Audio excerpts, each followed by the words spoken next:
Selamat berjumpa kembali. Hari ini kita akan mendiskusikan tentang fotosintesis, khususnya reaksi gelap.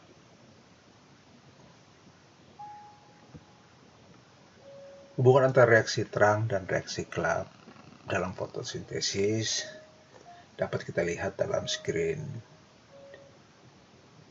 ini, di mana screen terbagi atas dua.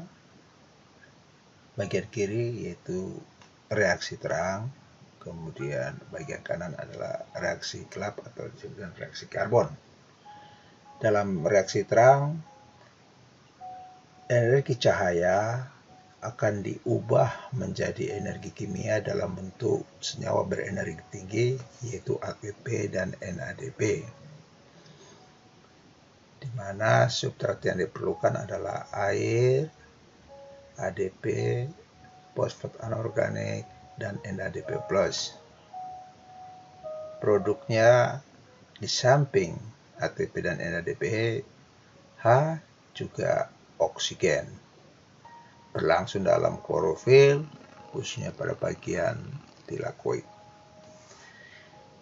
ATP dan NADP selanjutnya akan dimanfaatkan sebagai sumber energi dalam reaksi gelap untuk mensintesis karbohidrat dari CO2 dan air.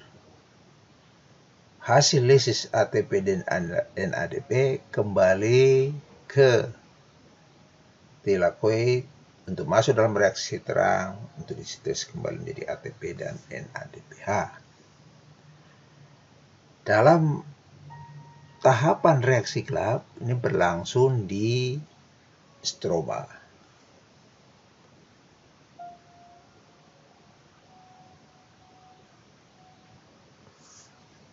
Pertama-tama kita akan membahas tentang siklus Calvin atau siklus C3 atau sering disebut dengan reduksi pentosa fosfat. Siklus C3 ini berlangsung pada seluruh spesies tumbuhan.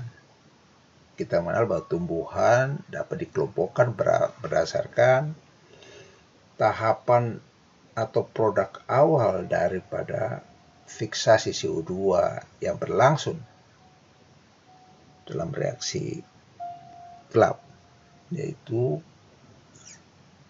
tahapan C3, bukan tahapan C3 tapi tumbuhan C3, tumbuhan C4, dan tumbuhan CM. Nanti akan kita bahas lebih lanjut. Kita masuk ke dalam siklus Calvin atau siklus C3. Secara umum dibagi atas 3 tahapan utama secara berurut, yaitu karboksilasi, yaitu perubahan ribulosa 1,5-fosfat bereaksi dengan CO2 dan air, di mana CO2 difiksasi bereaksi dengan air membentuk asam karbonat. Kemudian dalam proses karboksilasi menjadi 3-fosfogliseral. Selanjutnya 3-fosfogliseral akan direduksi oleh NADPH beserta ATP membentuk gliserol 3-fosfat. Pada gliserol 3-fosfat akan diubah menjadi sukrosa dan pati, namun sebagian akan kembali dimanfaatkan untuk membentuk ribulosa 1,5-bifosfat melalui proses yang disebut dengan regenerasi. Reaksi ini bersifat energonik karena memerlukan energi dari ATP. Jadi ada 3 tahapan, yaitu karboksilasi, reduksi, dan regenerasi.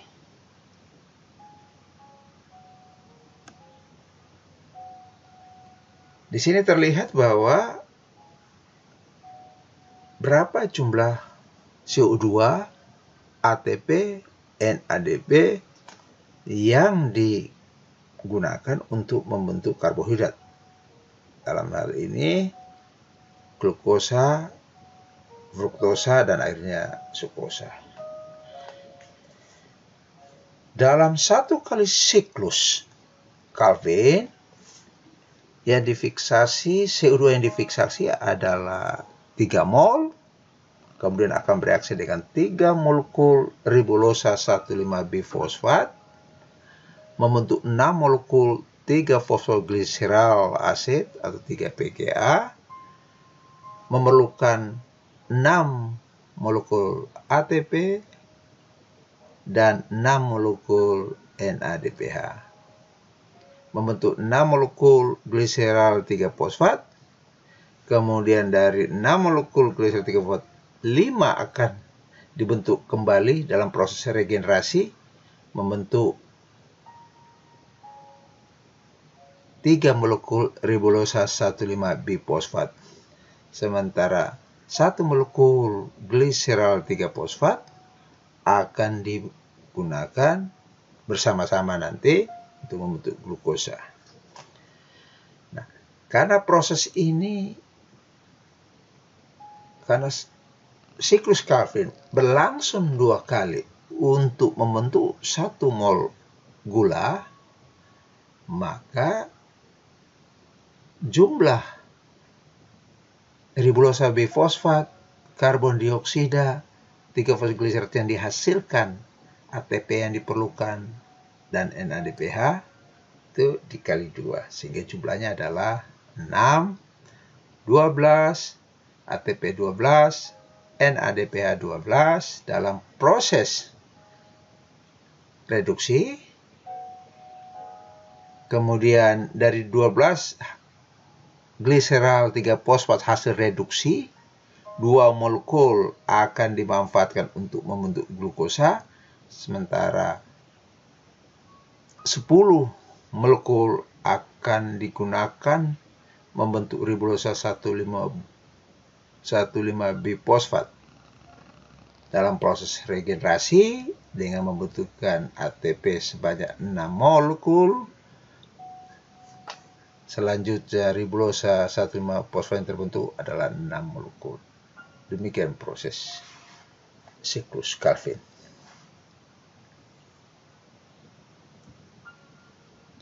Siklus Calvin ini kita lihat bahwa di sini ribulosa 1,5-bifosfat bereaksi dengan CO2 hasil fiksasi tambah air akan membentuk 3-fosfoglycerol. Nah, 3-fosfoglycerol adalah asam organik awal yang dibentuk dalam siklus C3 yang memiliki atom karbon 3. Oleh karena itu siklus Calvin sering juga disebut dengan siklus C3. Beberapa tumbuhan melakukan siklus ini menjadi siklus utama. Oleh karena itu tumbuhan-tumbuhan tersebut digolongkan sebagai tumbuhan C3. Misalnya padi.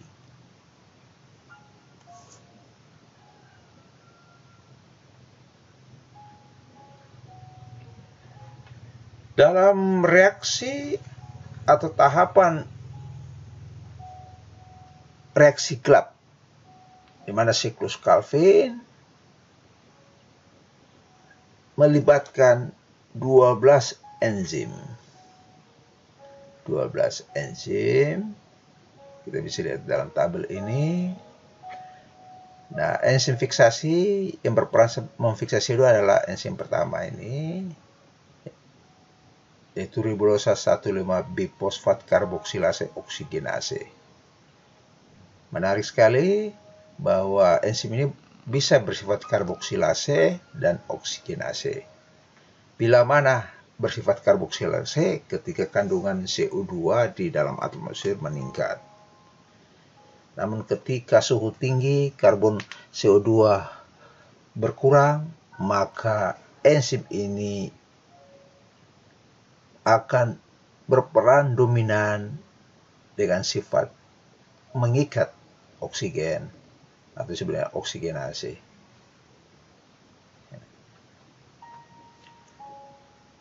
Jadi tentu enzim ini sangat dipengaruhi oleh ketersediaan CO2 dan ketersediaan CO2 dipengaruhi oleh temperatur.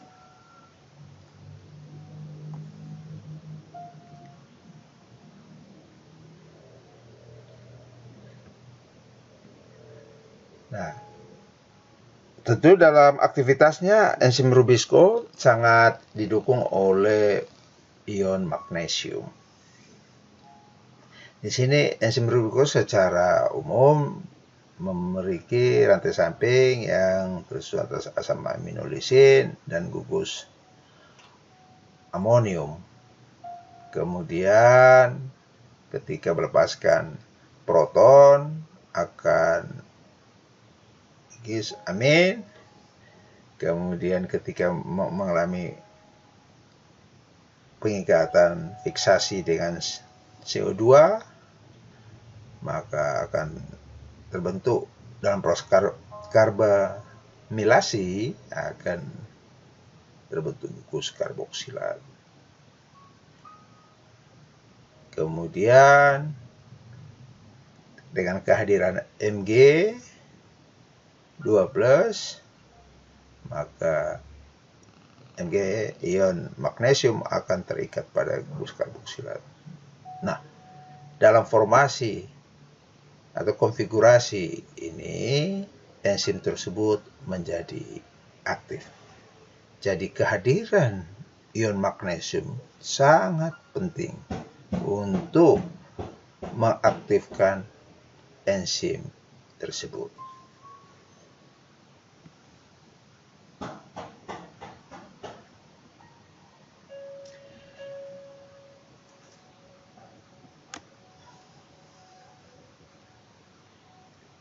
Nah, sekarang kita masuk ke dalam siklus C4.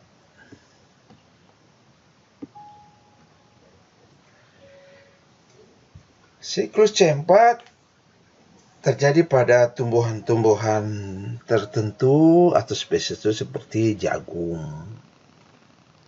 Namun tidak berarti bahwa tumbuhan jagung tidak melangsungkan siklus C3. Dia tetap melangsungkan siklus C3. Namun proses fiksasi CO2 yang mengikat karbon dioksida tersebut terjadi pada siklus C4. Nah, nanti kita akan lihat sini. Siklus C4 terjadi pada dua sel berbeda, yaitu sel mesofil dan sel seludang. CO2 dari udara difiksasi, kemudian bereaksi dengan fosfoenol pirufat, dikatalis oleh enzim fosfoenol pirufat karboksilase membentuk asam oksaloasetat. Asam oksaloasetat itu merupakan senyawa organik yang berkarbon atom 4. Oleh karena itu,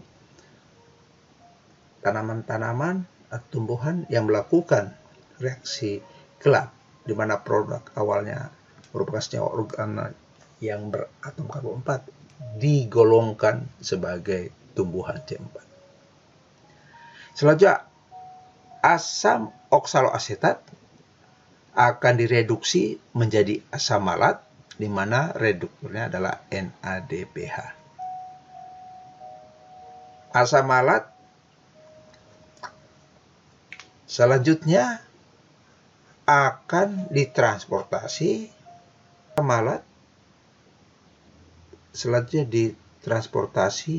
ke sel-sel seludang berkas pembuluh, kemudian akan mengalami dekarboksilasi. CO2 sebagai produk dekarboksilasi akan dimanfaatkan dalam siklus C3 seperti yang sudah jelaskan tadi, di mana CO2 akan bereaksi dengan 6-ribulosa bifosfat yang dikatalis oleh enzim Rubisco membentuk fosfoglycerase selanjutnya seperti yang dijelaskan pada siklus C3 sebelumnya. Kemudian asam pirufat yang dihasilkan di dalam sel-sel seludang akan dikembalikan ke sel-sel mesofil, kemudian dalam pengangkutan ini akan melewati sitoplasma dan masuk ke dalam sel. Asam pirufat yang dibentuk akan ditransportasi ke sel-sel mesofil. Namun sebelumnya, asam pirufat tersebut akan diubah menjadi fosfoenol pirufat, di mana proses ini membutuhkan energi dan sumber energinya adalah ATP. Kemudian fosfoenol pirufat kembali akan dibentuk menjadi asam oksaloasetat bersama CO2 yang diikat, yang dikatalis oleh enzim fosfoenol pirufat karboksilase. Demikian seterusnya proses ini berlangsung. C4, karboksilasi, dekarboksilasi, dan regenerasi. Karboksilasi yaitu proses pembentukan asam organik dari CO2 dan fosfoenol pirufat. Kemudian asam organik ini seperti oksaloasetat akan diubah menjadi malat, malat akan dimasukkan, akan diangkut ke sel-sel seludang. Kemudian asam organik tersebut akan mengalami dekarboksilasi, akan melepaskan CO2, CO2 akan masuk ke dalam siklus Calvin. Di dalam siklus Calvin akan melangsungkan juga tahapan yaitu karboksilasi, reduksi, dan regenerasi. Produk lain daripada dekarboksilasi senyawa organik C4 adalah asam organik C3, asam pirufat. Kemudian asam pirufat akan diangkut kembali dari sel-sel seludang ke sel-sel mesofil dan diubah menjadi fosfoenol pirufat melalui proses regenerasi, sehingga ketersediaan substrat dalam proses karboksilasi selalu tersedia. Dalam kaitannya dengan ketahanan terhadap kondisi lingkungan yang ekstrim, suhu tinggi sehingga menyebabkan kandungan CO2 yang rendah, tumbuhan C4 relatif lebih resisten. Karena CO2 di atmosfer tidak langsung dimanfaatkan dalam siklus Calvin, namun dimanfaatkan dalam siklus C4. Dalam siklus C4 ini yang menyediakan CO2. Kemudian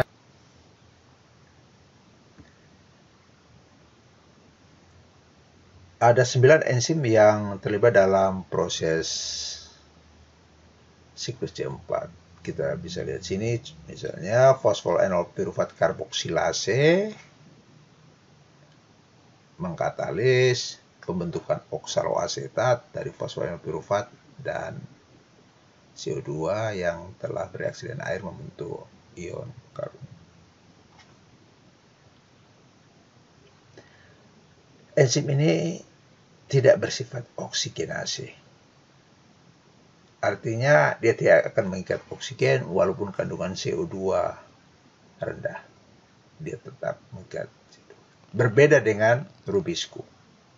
Ketika kandungan CO2 rendah, maka enzim tersebut akan mengikat oksigen selain CO2. Sehingga aktivitasnya dalam proses fotosintesis jadi menurun.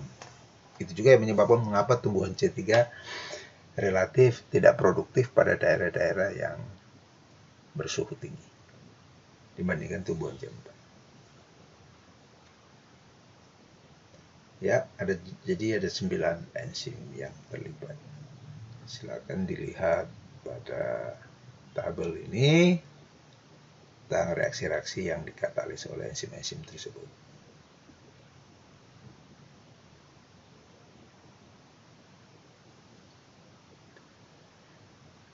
Tadi dikatakan secara jelas bahwa dalam proses fiksasi tumbuhan C4, jadi yang dihasilkan adalah asam organik. Sini fosfoenol pirufat, air, NADPH, CO2. Mesofil masukkan malat NADP+. Jadi ada NADP yang dimanfaatkan dalam proses pembentukan malat. Malat NADP pirufat. Nah, kemudian di sini pirufat juga memerlukan ATP guna membentukkan fosfoenol pirufat.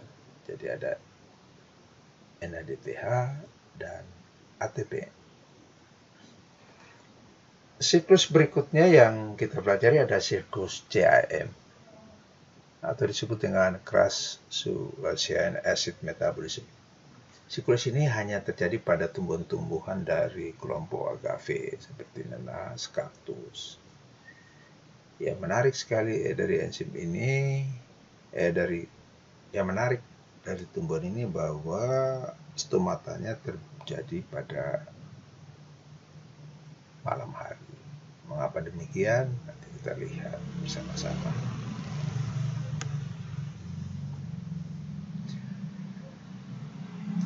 Secara umum, siklus CAM ini menyerupai siklus C4. Kalau siklus C4 dibagi atas dua tahap, dibagi atas dua berdasarkan lokasi, yaitu sel-sel mesofil dan sel-sel seludak. Sementara siklus CAM dibagi dalam dua bagian berdasarkan waktu, yaitu malam dan siang. Namun tempatnya berlangsung di sel mesofil. Sama dengan pada tumbuhan C3, mana reaksi kilatnya berlangsung hanya di sel mesofil. Sementara tumbuhan C4 berlangsung di sel mesofil dan sel-sel seludak. Mari kita lihat gambar depan kita. Di sini dikatakan tertulis pada malam hari stomata terbuka. Sementara pada siang hari stomata tertutup. Pada saat stomata terbuka pada malam hari, CO2 di atmosfer masuk berdifusi. Kemudian bereaksi dengan air membentuk ion karbon. Kemudian ion-ion tersebut bereaksi dengan fosfoenol pirufat oleh enzim PEP karboksilase membentuk oksaloasetat, yaitu asam organik yang beratom karbon 4. Kemudian mengalami reduksi menjadi malat. Kemudian malat akan disimpan ke dalam vakuola.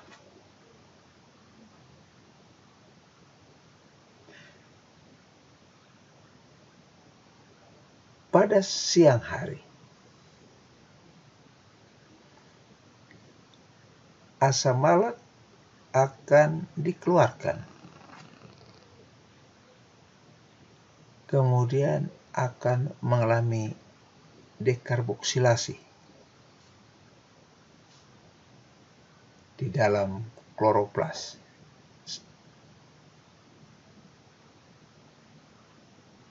Kemudian hasil dekarboksilasi berupa CO2 akan dimanfaatkan dalam membentuk glukosa melalui siklus Calvin. Sementara piruvat yang terbentuk dalam dekarboksilasi tersebut akan dibentuk menjadi pati di dalam kloroplas. Proses ini terjadi pada siang hari, di mana stomata tertutup. Kita balik lagi ke kondisi malam hari. Di kloroplas, pati yang dibentuk dari piruvat akan diubah menjadi triosa fosfat. Kemudian triosa fosfat akan dikonversi menjadi fosfoenol piruvat sebagai substrat bersama CO2 untuk membentuk oksaloasida. Demikian reaksi berlangsung. Oleh karena itu, tumbuhan CAM sangat tahan kering, dapat hidup pada kondisi-kondisi yang ekstrim.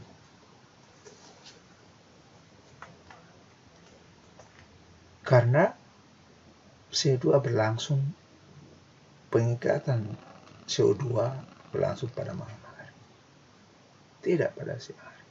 Sehingga proses kehilangan air melalui proses transpirasi yang sering terjadi pada tumbuhan C3 dan C4 sangat kecil.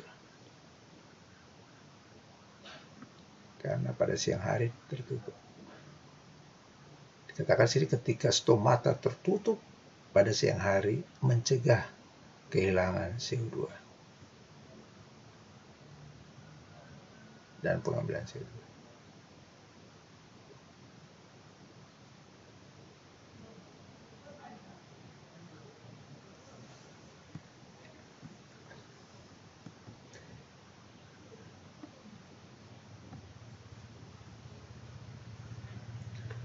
Nah, biosintesis dari pati dan sukrosa.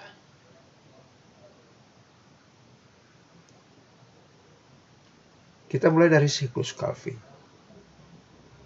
Dalam siklus Calvin tentu terbentuk triosa fosfat.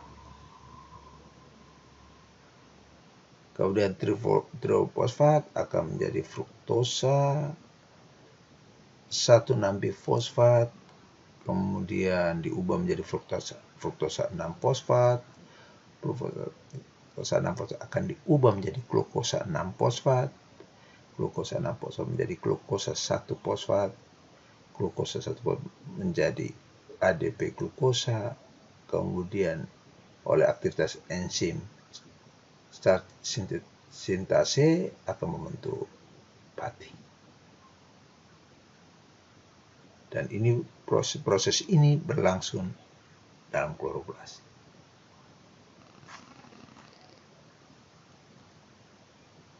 Triosa fosfat juga akan ditransportasi ke sitosol oleh translokator fosfat anorganik. Triosa fosfat di dalam sitosol akan diubah menjadi fruktosa 1,6-bifosfat, kemudian akan diubah menjadi fruktosa 6-fosfat. Fosfat anorganiknya akan kembali lagi ke dalam kloroplas, sementara fruktosa 6-fosfat akan diubah menjadi glukosa 6-fosfat, glukosa 1-fosfat, UDP glukosa, kemudian terbentuk sukrosa. Tentu di sini juga fruktosa 6-fosfat ada suatu tahapan langsung membentuk sukrosa fosfat oleh enzim sukrosa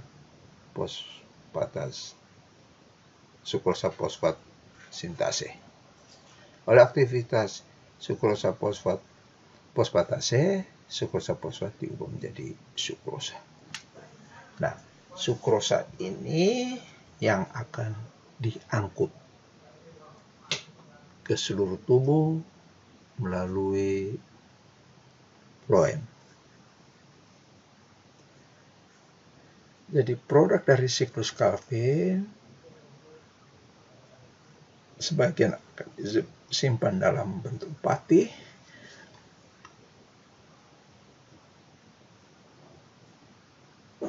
di kloroplas, atau sebagian akan diangkut langsung dalam bentuk sukrosa. Mengapa sukrosa yang diangkut ke seluruh bagian tubuh lain? Karena sukrosa lebih stabil dibandingkan glukosa maupun fruktosa plus C2 yang terjadi pada tumbuhan, khususnya yang banyak terjadi pada tumbuhan C3.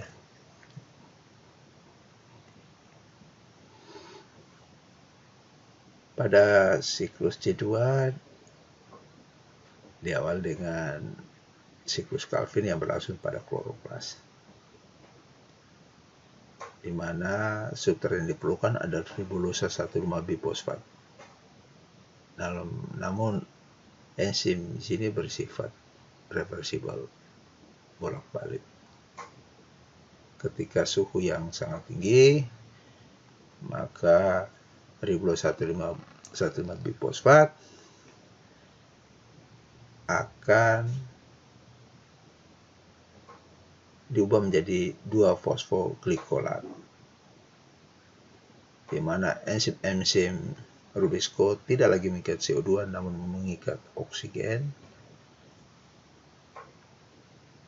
untuk menghasilkan fosfoglikolat dari 1,5-bifosfat.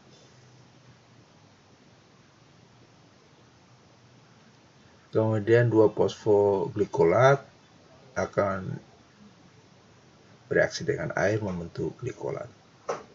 Proses ini terjadi pada kloroplas.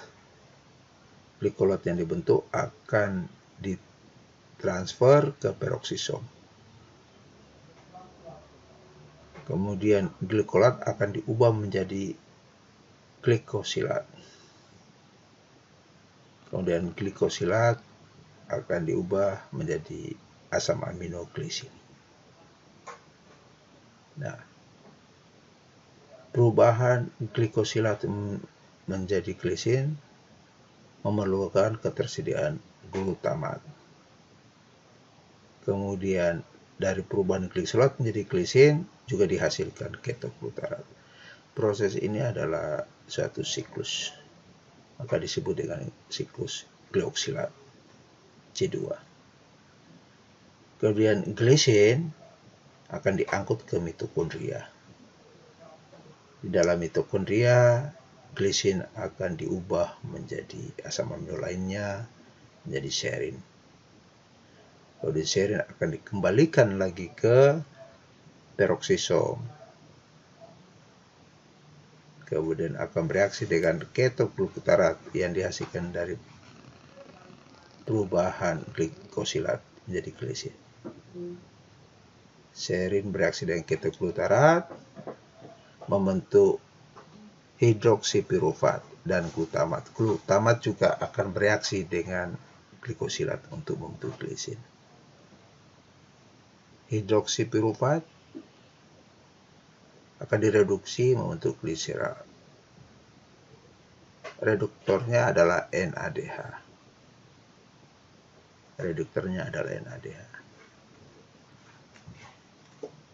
Kemudian gliserol akan diangkut ke kloroplas. Dalam kloroplas, gliserol akan diubah menjadi 3-fosfogliserol. 3-fosfogliserol akan masuk ke dalam siklus Calvin. Kemudian dalam siklus Calvin, tentu jika suhu tinggi akan membentuk ribulosa 1,5-bifosfat. Karena enzim Rubisco serat akan masuk ke dalam siklus Calvin. Kemudian akan terjadi regenerasi membentuk ribulosa 1,5-bifosfat. Karena enzim Rubisco sangat dipengaruhi oleh suhu, ketika keterisian CO2 berkurang, maka Rubisco akan mengikat O2 dibandingkan mengikat CO2.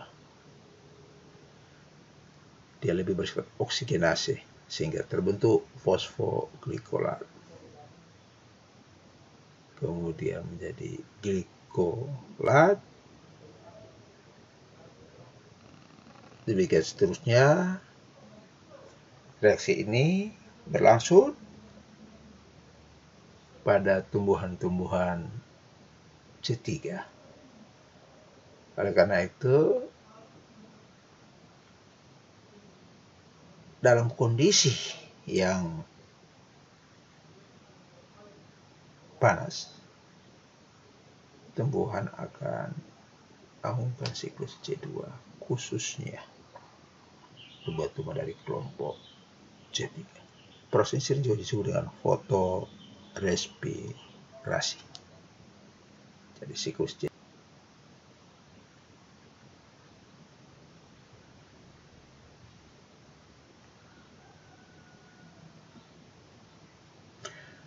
Perbedaan utama antara reaksi terang dan reaksi gelap. Reaksi terang, energi bersumber dari cahaya. Reaksi gelap bersumber dari ATP dan NADPH. Substrat pada reaksi terang adalah air, ADP, fosfat anorganik, dan NADP+. Pada reaksi gelap, CO2, ribulosa 1,5-bifosfat. Hasil atau produk dari reaksi terang berupa ATP, NADPH, dan oksigen. Pada reaksi gelap, produknya adalah glukosa, fruktosa, atau sukrosa, ADP, fosfat anorganik, dan NADP+. Tahapan atau reaksi-reaksi yang terjadi: absorpsi, eksitasi elektron, fotolisis air, transportasi elektron, dan fosforilasi. Sedangkan pada reaksi gelap, yaitu karboksilasi, reduksi, dan regenerasi. Tempat berlangsung di lakoid untuk reaksi terang, sedangkan reaksi gelap berlangsung di stroma.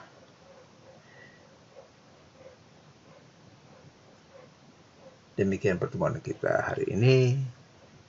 Terima kasih.